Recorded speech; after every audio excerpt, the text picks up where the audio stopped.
नमस्कार मंडळी. तर आज आम्ही नाणेघाटला चाललेलो आहेत आणि माळशेज घाटाच्या पायथ्याशी हा आम्हाला नजारा दिसला आणि तो नजारा बघून आम्ही जरा थांबलो. इथे न्याहारी केली थोडी, घरच्या भाकरी वगैरे आणि थोडीशी भजी वगैरे घेतली होती आणि नाणेघाटाचा पूर्ण हा लॉग तुम्हाला बघायला मिळेल. तोपर्यंत तुम्ही हा नजारा पाहू शकता.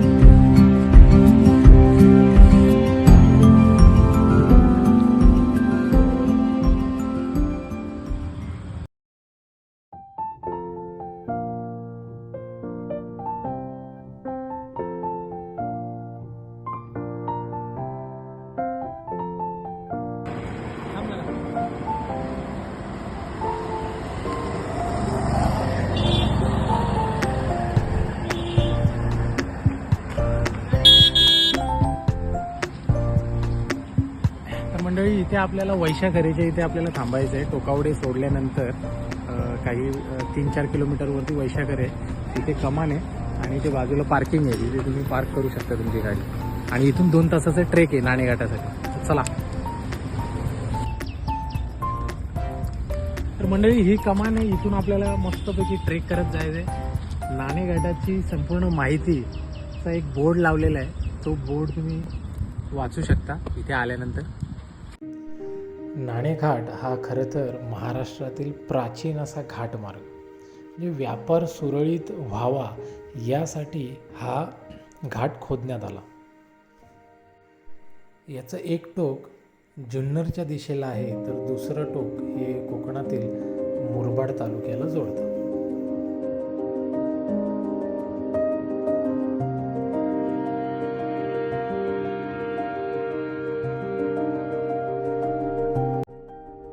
मित्रांनो, नाणेघाटाचा ट्रेक करता करता आम्हाला हा वॉच टॉवर दिसला.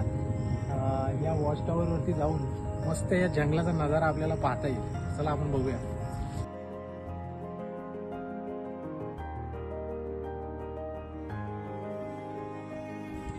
तर मंडळी, आता आम्ही या वॉच टॉवरवरती आलोय. जवळजवळ 50-60 फुटाच्या उंचीवरती असलेला हा वॉच टॉवर आहे. इथून तुम्हाला या जंगलातले पशु पक्षी वगैरे तर दिसतातच, पक्षी निरीक्षण पण तुम्ही करू शकता. पण त्याबरोबर हा जंगलाचा जो नजारा आहे हा तुम्ही आता बघा. जबरदस्त असा नजारा आपल्याला पाहायला मिळतो.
तर मंडळी, हा आहे रिव्हर्स वॉटरफॉल, जो आपल्या नाणेघाटच्या ट्रेकचा एक प्रमुख आकर्षण आहे. हजारो पर्यटक खास हा रिव्हर्स वॉटरफॉल पाहण्यासाठी पावसाळ्यात इथे येत असतात. तर नक्की तुम्हीसुद्धा हा अनुभव घेण्यासाठी इथे या. धन्यवाद.